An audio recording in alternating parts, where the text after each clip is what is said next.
sobrang loaded, sobrang stock, nakaka-nervyos at the same time, sobrang excited sa laban.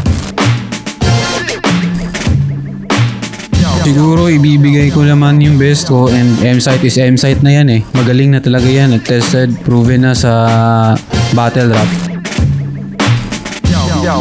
Well-rounded kasi si M-Sight eh, kaya niyang umadapt ng kahit anong estilo. Siguro magiging well-rounded siya ngayon para mag-match sa style na ginagawa ko din. Hindi ko ina-expect na si M-Sight yung ibibigay, pero gaya ng mga previous battle natin, naghanda tayo ng sapat. Ready tayo sa gera ngayon. Tol, galingan natin. Alam mong hindi mo binibigo yung mga tao. Gagawin ko din. Galingan natin. Good luck sa ating dalawa. Game.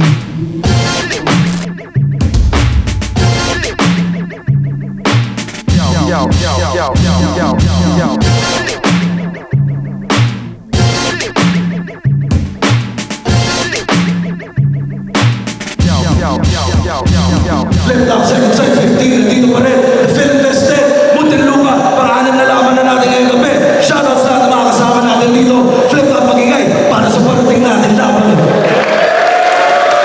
Shoutouts na mga represent Mula, Real Jokes Clothing, High Miles, Crown Manila, High Beat Linya, Ulam, 7-4, Unhinged, Shift Clothing, shoutouts sa kanya, Killion, sa natutulong, suporta, Black Manila, shoutouts sa inyo lahat. Mga bisita natin wala nakapag ngayon, lahat ng mga bumiyahe pa na malalayo para sa event natin ngayon. At sa kanan ko, Pasig City, represent para sa inyo, kaya tayo lahat para kay M-Sight.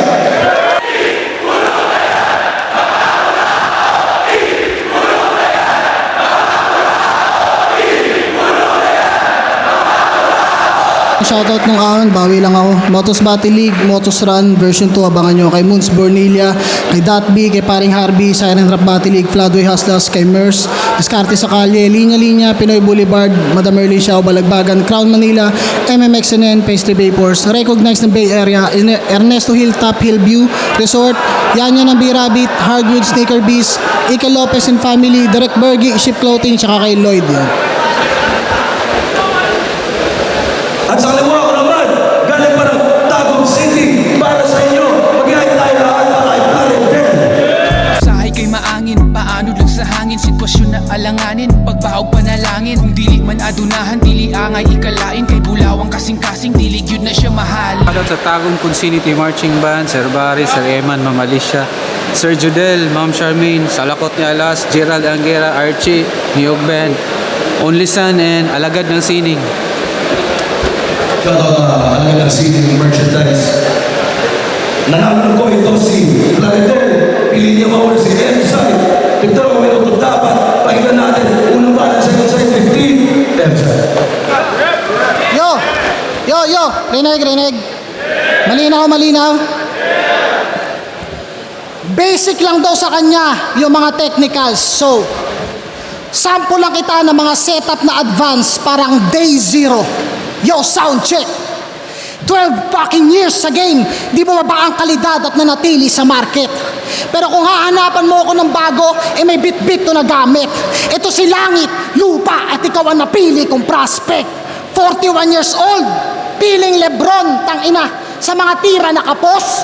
Posterize to sa akin, boss, sa video habang yung tira nakapos. Di man yang stanalika sa aking clip at click magtatagpos. Sa unang round, harap-harapan, kitang-kitang tatagos. Hindi magets kasi sobrang tanda. Ba't pinapayagan pa ni Boss Eric na sumali to? Laban sa sobrang handa, parang spaghetti sa January 2. Anumang araw, anumang buwan, kahit saan pa to umabot, hindi mo ako kayang harapin parang katotohanan ng mga sinasampa mo kurakot. Bulag-bulagan ka pare, kaya ka binigyan ng sight. Sobrang hirap paliwanagan ganyan kapag minimal lang light. Mga stereotypical na ang sarap iwanang critical lang light. Ironic na galit sa CHR. Tas biglang binigyan ng right. Talagang pikit kapag inaabot. malabo na tong makatap out. Ahon 13, parang Earth Hour, kasi isang oras tong blackout. Yung gameplay mo, napaglumaan na, para kang gunbound, useless at mukhang tanga, parang face shield nung lockdown. Tawag niya sa resort, resort. Di ba may kanta kayong Inhale, Exhale? Saan yun i-record? Resort ang puta. Kaya kahit nasa taas tayo ng poster, walang may paki sa atin. Tangina ka. O di ba? Walang bumabattle sa'yo sa POI kasi hindi ka nila kilala. Hinati mo ba naman yung 0 para maging 0.5? Huwag ka ngang nangaaning. O kaya napapraning kahit doblehin mo yung 0.5, wala nang 0 darating. Sabi na pa kay Sinay, no? 3 gunshots, 2 sa dibdib, tas gumano, no? Utangin na mo, 4 yun. Tas isa sa ulo. Utangin na, dilima na yun lahat. Akala ko ba strength in numbers, ba't ang hina mo sa math? Teacher ka pa niyan.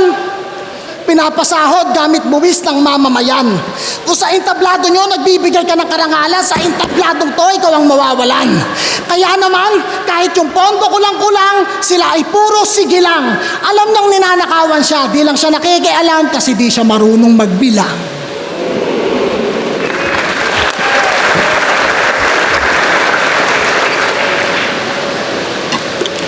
Game! Sa laban ng M-Site versus Marshall Bonifacio. Boss, ginawa ka niyang assistant. Pumayag ka nun, kailanman hindi sa'yo yan ginawa ni Tweng. Sobra akong nagulat. Porkit ikaw lang hindi nag-a-addict sa pricing, ginawa kang tagatulak. 3GS ka talaga, boss. MC, referee, may closeness. Bad rep ang pangit.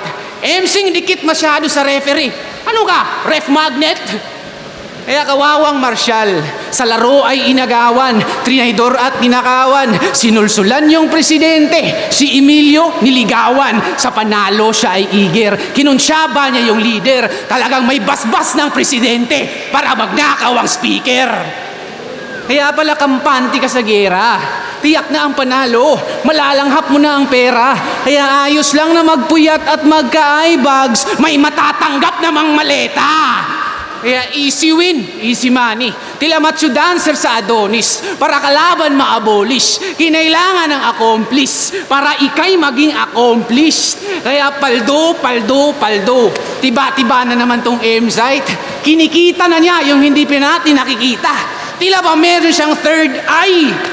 Kanang kamay kanya, sa kanya ka rin kumakapit. Para kang babaeng bayaran, babae rin na adik, nagpapagamit ka, ikaw rin ay gumagamit. Kaya isa buhay na konsyerto, umani at kumita. Wala namang question sa abilidad mo at rima, pero para umangat pangalan, may kapatid ka na humila. Oo, pinaghirapan mo yung isa buhay ticket, pero pinasingit ka sa pila. Klaro at malinaw sa kuhang pitik. Yung Mark Phil walang rebuttals, wala na siyang imek. Tunggalian na magtropa, halatang lubhang pilit. Nag-zip ng lip yung lip cramp para ikaw bukang bibig. Karera'y walang lubak, tila may sebong pampagulong. Indeed, legends are not born, legends are made kasi merong kang katulong. Kaya ikay tinulak madiin, sayay galawang malagim, hindi sa'yo lahat ang bit-bit mong patalim. Kaya tanong, ikaw ba talagay may angking galing o di kaya'y magaling lang mang angkin? Pangit ang Got Bars clothing. Kaya 2x2 costume party, walang para sa'yo na imbitasyon. Binihisang ka lang ng shernan, makadalo lang sa selebrasyon. Ang paliyabin ng yung karakter, noon na'y di tiyak. Nagkaroon lang ng panggatong, 2x2 na inasibak. Alam ng mga OG, alam ng mga true fans, alam ang iyong placement. Sa casual, fans ka lang naging formal na kampyon, ganun ang fashion statement. Kaya kanilang pinagsamahan, may saya, may hirap at pait. May natuwa, may naiinis at galit. Ngayon magtiis sa hiya at sakit. Dahil hinubarang ka ng katotohanan, manghiram ka ulit ng damit. Isa buhay recipe, lasang lip cram. 2x2, Ricardong Shernan. Tinimpla mo't hinalo hanggang sa pwede nang masubo. At ikaw yung kusinerong unang tumikim sa sarili ninyong luto.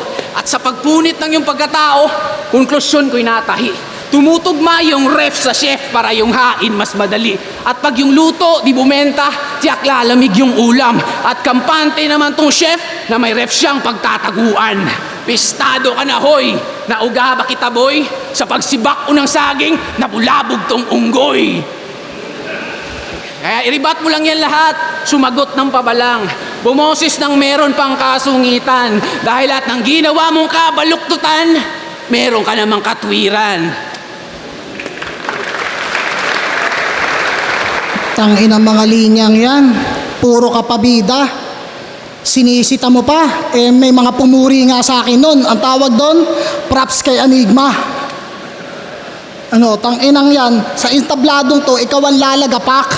Oo, ako ang kanang kamay niya, kaya nga ako yung panapak. Tanginan to. Gawin mo namang malikain. Puro ka rep ng rep. Kahit mag-rep ka ng rep, panis ka sa akin. Tanginan to. Pangalan niya sa Facebook, George Grenade. Boom! Sa flip top, Plaridel. Ito, walang kahit anong punchline. Gusto ko lang malaman nyo na ang tunay niyang pangalan, Kim Jonel.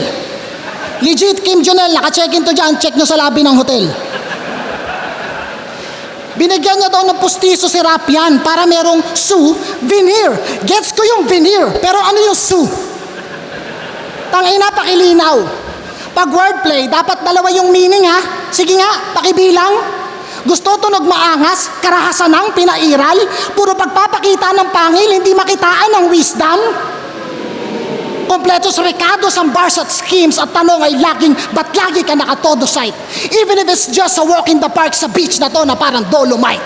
Basta pag ikinasa, kahit sa ang liga, yung mga linya, panatilihing effective.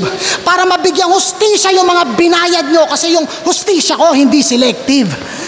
Lumaban to ng quarantine battles. Naka Denver Nuggets na short. Naka Lakers na jersey. Naka Hornets na cap. Buti, hindi ka binatukan ni Enigma. Kasi iha, mali ka nang pinasukan mo na liga. Tanginang to all-star swag. Tinalo mo si Poison at Slack.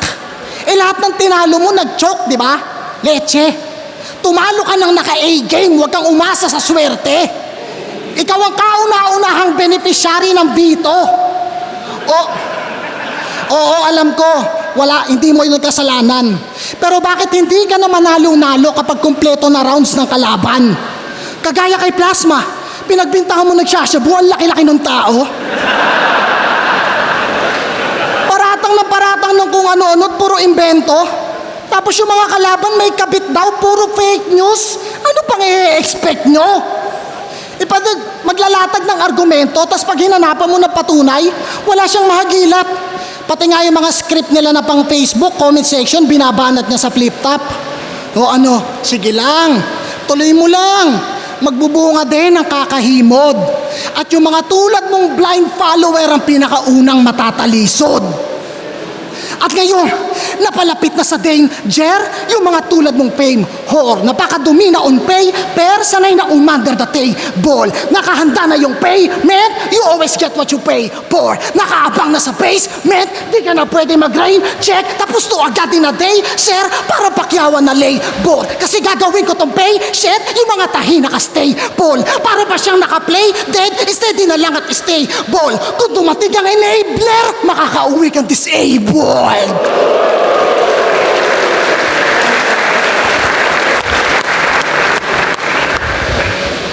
Round 2 game? Pinangalandakan ko daw yung aking natapos. Aking profesyon, diploma over diskarte. Aking pagiging mabuting estudyante. Ikaw, ano pala dapat ipagmalaki? Yung nag-cutting classes ka, tapos tumalong ka sa bakod? Pangarap ng nanay mo, maging pulis ka. Pero pinili mo, maging tanod. Roving, freestyle, tara, kape. Rapper na tanod starter pack. Ano pa? Yung pumasok ka na lasing para sabihin na gangster? Ever ready wants to go big? Gusto maging tiger? Alala niyo si Tiger? Yung nag-trending online? Well, kung hindi, I will unlock the truth sa dinala kong susi. Ever ready? Gusto maging tiger? Isang malaki na pusi. Ano pa? Payabangan, all in. May teacher kang napa-walk out. Ako, kaya kong bumili ng ticket kahit presyo pang walk-in. Don't get me wrong. Walang masama sa pagiging tanod. Makinig muna, Pips. Akin lang, wag nating pigilan kabataan mag-aral ng mabuti. Tigilan mo yan, please. Mali yung ikaw yung nang de-discourage. Ikaw pa yung may courage na mang-dis. Tinawag mo pang nerd si GL. Porket good student yung tao, kinukutsa mo pa. Bakit? Pag nahuli mong nagdadrugs yung anak mo, matutuwa ka ba? Ulul! Kaka-street smart mo yan. Baka ka humingal, baka ka magsisi. Street smart ka, ako, expressway legal, 400cc. And I have my seat, and I have my throne. May-ari ka ng motus, I'm a league of my own. Spoiled brat, sige, tantrums. Buhat mo sarili mong bangko, ako, buhat ko buong classroom. Same lang naman tayo ng aspirations, goals. We pray and we dream. The difference is, you only have the streets. Ako, I have ways and means. Kaya, I have ways and means. Simple lang naman ang aking pinupunto. Sa paaralan, tinuturo ko yung anong tama at mali. Sa kalye, magkakamali ka muna bago ka matuto. Tapos sasabihin mo kay Lucas na kontrolado mo kami, na hawak aming kapalaran, na alam mo aming destinasyon, alam mo aming hangganan. Bakit? Nung ako'y nakipagkamay, natansya mo ba't sinukat? Ramdam mo yung kalyo ko, di ba? Pero hindi aking mga binuhat. Pwede mo rin akong pintahan ng maling kulay kung yun talaga yung asal mo. Pwede mo rin akong guhitan, pero hindi yung palad ko. Pwede mo rin akong aralin, ikaw muna'y madadapa. Braille reading sa mga bulag. Bago mo ako basahin, ikaw muna'y mangangapa. Pwede mo rin akong gayahin, di pwedeng pagnasahan. Nahawakan mo lang yung palad ko kanina, hindi aking kapalaran.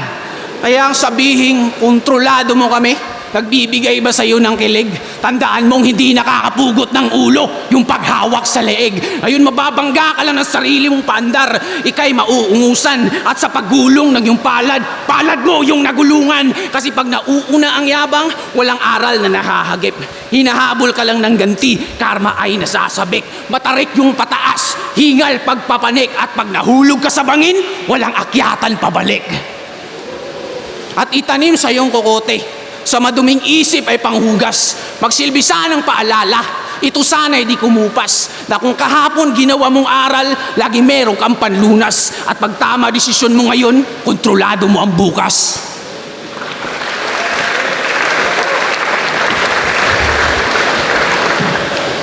Kontrolado mo ang bukas. Yun ay kung aabutan ka pa, leche ka. Ba't ka bibili ng walk-in price, MC ka? Tanga ang puta. Huwag nyo nang pansinin yung mga banat yung average. Tignan nyo, invento, nagkakating daw ako, scholar ako, elementary, high school hanggang college. Tanginan to. Kaya itong mga linya niya sa akin ay daig. Yes, you're a league of your own, but I'm out of your league. Inan to. Paborito niyang gawin? Mag-share ng fake news. Tapos pag pinakitaan mo ng resibo, i-delete. Pag nakakita ng AI, Sara nakikipagkamay sa magbibigay ng gas, kinikilig. Magpiprint ng karton, susuotan ng jacket, susubuan ng pagkain, nakakabagabag. Dito nga sa flip top, pag bumoto, pinapaliwanag. Yung gusto nyong iboto, di nagpapaliwanag.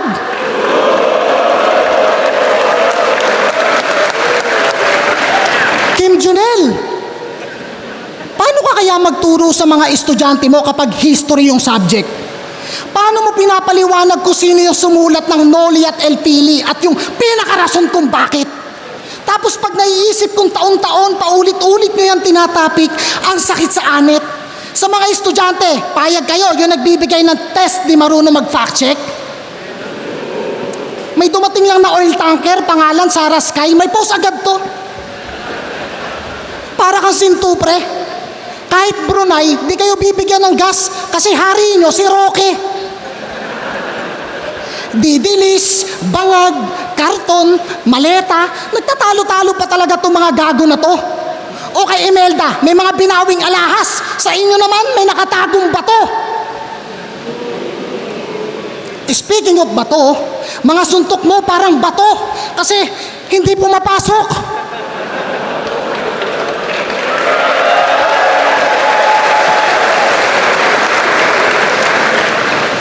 Yung iba naman, pabalik-balik ng Europa, ginawang hagdan, kakapanig-panaog. Meron pang nagtago sa Europe, tas nahuli lang sa checkpoint. Tang-inang yan. O sige, tama na lang yung ibang bansa. Pag-usapan naman natin yung sa mga Pinas lang. Para sa mga maagang nabawian ng buhay at sa pagpatak ng mga luha. Para sa kanya, masagana ang pamumuno sa dami pa namang naging pataba sa lupa. May mga batang inosenteng nadamay, teacher ka. May nawalan ng anak, kapatid at pamangkin. Loyalty mo wala sa bayan, putang ina mo si Plaridel ka pa man din.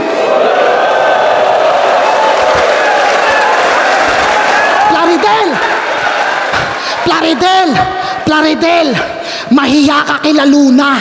Hanggang ngayon, ikay birheng naniniwala sa pag-ibig ng isang puta. Sumusunod ng walang tanong kung susumahin ay alipin na to. Nakasuporta sa mga taong dahilan kung ba't sa sariling bayan ay para pa rin bilanggo. Na para sila makalanghap na sariwang hangin, tayo ang naghihingalo. Nakayuko na ako sa sobrang papa ng tingin ko sa'yo.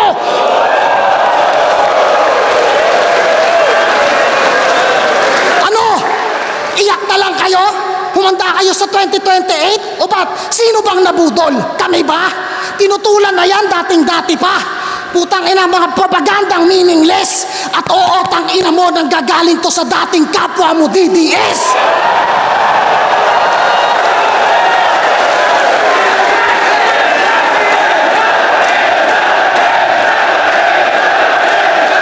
Ano? Budol?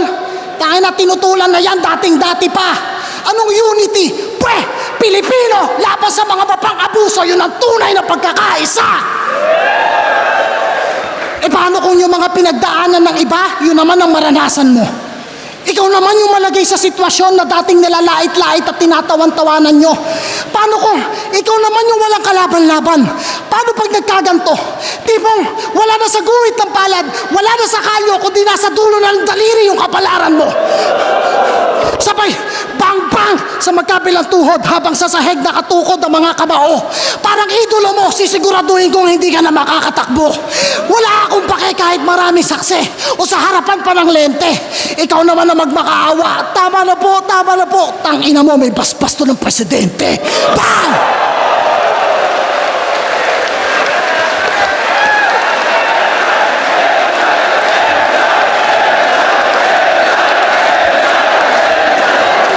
Maka Duterte daw ako. Adik kasi yung lola mo. Idol mo Trillanes. Game! Kasalanan na ba bumuo ng pamilya na winasak ng iba? Yan ang pabibo niyang pautot. Magaling. Knight in shining armor, tagapagligtas. Pero sa kada event, may chicks to dyan, may chicks to rito. Pag may babaeng dumaan, 360 yung head turn na parang eksorsismo. Talaga bang tagapagligtas ang iyong misyon? Pero masama din intensyon. Para lang administrasyon. Aayudahan tayo ng sardinas, nanakawan ng bilyon. Tagapagligtas o propeta? Pero emotionally, asawa, kinulata. Emotionally, asawa, kinulata. Emotionally, asawa, kinulata. Ibang bebot, tumungga ka. Mistula ka si Moses kasi may bitch kang binuka ka. Your wife thought that you're a gift from the gods. You one sneaky motherfucker. Sa isang whore nakaakbay. Ma'am, yung knight in shining armor mo, madam, sa Trojan horse nakasakay. Di mo ramdam ang kanyang hapdi at panaghoy. Ang manhid mo pa, boy. Last resort ka ng asawa mo, sa ibang bitch ka lumangoy. Pero useless na, even if you swim your heart out. Michael Phelps to pag nag-freestyle, kaya champion ng tryouts. Kaya patay mali ka na lang, love. Huwag ka nang pumapalag. Sa tulad mong nagbubulag-bulagan, hypnotismo tumatalab. Ayo, anong pinagkaiba mo sa ex ng asawa mo? Garapalan ng pangit, mga asal ay ganid. Dalawang demonyong nagkakarera gustong makaranas ng langit. Kasi M-Site Everready, karakter na vice versa. Yung isa, good father and provider. Yung isa naman, taong manyakis at bully. Everready, isang maamo na pusa. M-Site, among mahilig sa pusi. Among mahilig sa pusi. Kaya, Kaya kawawa si wifey. Golden rule, ni-reverse nitong putang ina. Quote and quote, gagawin ko sa'yo yung ginawa sa'yo ng iba. At Bisaya ka nga ba talaga? Pues mother tongue sa mother tongue. Puro babae naglamutak. Magkaalaman sino tigasin, sino nga ba yung panukat? Ikaw na may dila na panghiwa, ikaw na may dila na panugat, or ako na purebred na Bisaya na ang dila ay makunat. Bisaya sa salita versus Bisaya sa dugo. Bisaya pag nagsasalita tiyak tong madugo. Baseball bat sa iyong bungo, luggage cadaver, salvage massacre, duct tape sa iyong bibig para may language barrier. Savage question, sir, Bisaya ka nga ba talaga? Pwes tumahan ka na dudong, may dial sa dialect. Tumawag ka ng tulong pagkat di natuurong. Basag na bote, panaksak, deep wounds, deep cut, aiming for your weak spot. Wala akong dalang kutsilyo na-claim mo lang yung beer stab. Shitwak, mapapaihi to ng wala sa oras. Napainom ng diuretics. Pananaksak ko'y in and out parang nasa biometrics. Butcher skills na basic, mag-uunahan na sa paghiwa. Yung pagsirit di tumila, maglalabasan mga pare. Tapos na ba yung misa? Kaya mga marites halina, inyong paligiran, inyong kagiliwan. Sa mga nauuhaw pa sa chismis, may gripo sa tagiliran. Kaya Bisaya, M-Site Everready, sa iisang kahon nililigpit. Ipipilit, isisiksik. Espasyo, maninikip. Katawan, manliliit. Katawan, manliliit. Para ma-justify nating lahat, pinaka-cute ka sa 3GS.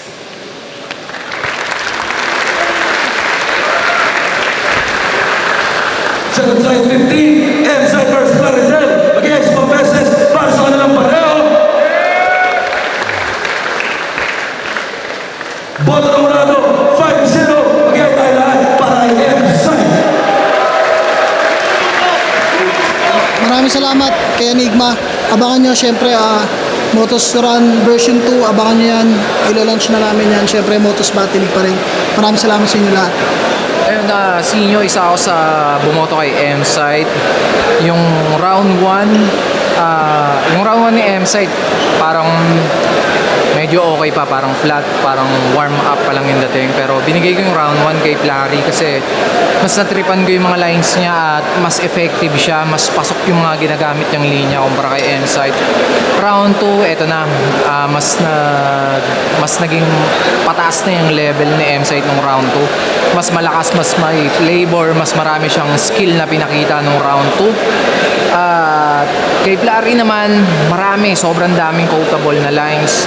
Mas malakas siya kaysa nung round 1 pero wala siyang linyang nung round 2. Parang wala siyang linyang finish him na linya. Kaya binigay ko yung round 2 kay M-Site. Round 3 na yun. Nakita nyo naman, yun yung pinaka beast mode ni M-Site na round. Kahit parang mismo nga si Plaridel, naramdaman niya na kahit yung round 3 niya hindi natutumbas dun sa round 3 ni M-Site. Medyo parang di na siya ganun ka-confident mag-spit. So round 2 at round 3, M-Site. Zaki, binoto ko si M-Site. All 3 rounds. Nung first round, medyo dikit pa. Pero yung rounds ni M-Site, palakas ng palakas. Dahan-dahan siyang nagle-level up. Tapos, nung later rounds, parang sobrang linaw na ng lamang ni M-Site na parang hindi na kayang mahabol pa ni Plaridel. Pero props pa rin kay Plaridel, di siya nawala. Tinuloy niya yung performance niya. M-Site, grabe yung material ni M-Site. Parang isa sa pinakamalakas ni M-Site yun. M-Site versus Plaridel, round 1. Binigay ko yun kay Plaridel kasi para sa akin mas rekta yung mga atake niya. Alam mong si M-Site yung inaatake niya sa mga linya niya. At para sa akin mas masakit yun at mas on point. Kaya round 1 binigay ko kay Plari. Round 2, Ang ganda sana nung yung kay Plaridel, yung discourage wordplay, yung hawak palad kapalaran, no? Pero hindi sumapat yun kasi ang lakas nung round 2 ni M-Site para sa akin. Sinimulan niya sa magandang rebuttal, sa pag-breakdown niya ng style ni Plaridel. Saka yung nag-flow siya, yung scheme niya na may flow, ang lakas nun para sa akin. Ang lakas nun, kaya round 2 binigay ko kay M-Site. Round 3, halata naman hindi malinis yung round 3 ni Plaridel sa simula, kahit na ang lakas ng combo niya sa dulo. Pero tingin ko kahit makompleto, parang hindi sasapat kasi para sa akin parang almost masterpiece yung round 3 ni M-Site. Yung inatake niya yung karakter, prinsipyo at profession ni Plaridel, sobrang effective nun, pati yung scheme niya tungkol sa bansa, sa politika. Yun yung mga rounds na hindi mo lang maririnig, mararamdaman mo, saka may imagine mo din. Kaya kudos doon. Si M-Site binoto ko. Binoto ko si M-Site. Kanya yung 3 rounds, parang nakita rin yung levels dahil sobrang galing din humabi ng punchline ni Plaridel. Ang galing niya rin mag-setup, pero kitang-kita yung gap nung experience sa battles sa laban nilang dalawa. Solid Plaridel. Ang laki naghihintay ako ng rebuttal sa kanya after nung sobrang solid na angle ni M-Site sa third round. Pero ayun, ending malinaw yung laban. Yeah. Second side 15, M-Site versus Plaridel. Congrats. Iba pag live. Binoto ko M-Site 2 and 3. Yung round 1 ni Plaridel, iba yung nararamdaman ko dun sa pyesa niya. Parang may naiiwan siya sa akin na tusok. Binigay ko yun sa kanya, kahit yung intro ni M-Site, makita ko na kung paano siya sinasasaniban sa init. Round 2, inaala ko ito yung pinakamalakas ko sa round na to sa ginawa ni M-Site. Kung paano niya binabalanse yung pagpapatawa niya, tapos dadalhin niya sa dilim, tapos biglang ilalagay niya sa profesyon, tapos itatarak na ulit. Paano niya tinahe? Round 2, sobrang lakas nun M-Site. Round 3, kita naman natin, malinis yun. Tayo na, parang sinapian dito sa M-Site sa round 3. Sa mga inilagay niya na sunod-sunod, para akong tumalon na sobrang tagal ko malaglag. Tapos yung pang-ender niya, parang gusto kong bawiin yung round 1 na binigay ko kay Plaridel. Kasi sumaktong-sakto at yun yung pinakahuling-huli kong narinig. Ang ganda nun. Props kay M-Site sa round 3 niya. Sobrang lakas. M-Site. Yung first 2 rounds parang sayang hindi naging malinis. Siguro sa first round maganda yung palitan. Second round okay din, pero yung third niya kinuha talaga ni M-Site. Dinumin niya talaga yung third round. At itanim sa iyong kokote, sa maduming isip ay panghugas, magsilbi sanang paalala, ito sana'y di kumupas, na kung kahapon ginawa mong aral, lagi meron kang panlunas, at pag tama desisyon mo ngayon, kontrolado mo ang bukas. Hindi ko siya masyadong ine-expect na kung ano man yung makuhang reaction, basta para kasi sa akin, basta ma-perform ko yun, okay na ako doon. May mag-react man o wala, nakakuha man siya ng crowd reaction, para sa akin nakikita ko siya sa positibong paraan, na ibig sabihin napaabot ko yung mensahe. Para sa akin kung may 4 man lang na tao na nanonood na ma-absorb niya yung mensahe at talagang madala niya pag-uwi, doon pa lang para sa akin panalo na ako. So yung laban na to, hindi naman yung ganito na isang gabi mo lang mapapanalo. So paunti-unti tignan natin hanggang sa, alam mo yun, hanggang sa makakuha na natin yung dapat na para sa atin talaga. Yan. Wala akong pake kahit marami saksi o sa harapan pa ng lente. Ikaw naman na magmakaawa. Tama na po. Tangina mo, may basbas to ng presidente. Bang!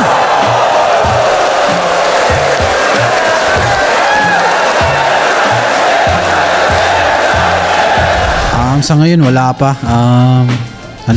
Trabaho muna. Pag may battle ulit. Pero focus muna sa trabaho. Medyo na busy kasi ng konti. Siyempre, Motus Battle League. So, medyo karamihan na naka-line up sa akin. Naka-line up din doon sa Right of Way. So, nag-giveaway kami. Inusog namin yung event namin ng isa pang buwan para para yung mga MCs ay makapag-focus. Ganun naman lagi namin ginagawa kada may 1 minutes or process of illumination. Basta may nakuhang MC at may laban siya sa amin ay inusog namin para mabigyan siya ng enough time. Naglalabas kami ng bagong track sa VIPs at sa mga naglalaro ng Run Online dyan, meron akong Motus Run version 2. Abangan nyo rin yan. By this time siguro pag naka-upload na, baka naka-launch na siya. So abangan nyo na lang at check nyo na lang yung Facebook page ko at yung hip camp, syempre balik kami camping, kailangan ko ulit mag-camping, kailangan kong ilabas muna tong enerhiya na to at huminga muna ng positibo pabalik at yun, abangan nyo. Sobrang salamat sa sumusuporta sa akin, sa Flip Top, sa lahat ng mga MCs. Patuloy po natin silang suportahan, palakasin pa natin yung liga para magtagal pa ang Flip Top. Yeah. Maraming salamat palagi sa mga sumusubaybay at sumusuporta. Nakakatuwa na meron akong taga-suporta na hanggang ngayon, literal na parang simula nung unang beses ako lumaban na nasa ibang bansa siya, ngayon nandito siya nanood para sa akin at first time lang namin magkita sa loob ng halos 14 years na nakasuporta siya sa akin. Nakakatuwa na may mga ganun tao na ayun, hanggang ngayon nakasuporta kahit ilan, kahit isa, kahit dalawa o 5, 10, basta may ganun, masaya. So, para sa akin sapat na yun para magpatuloy sa ginagawa ko.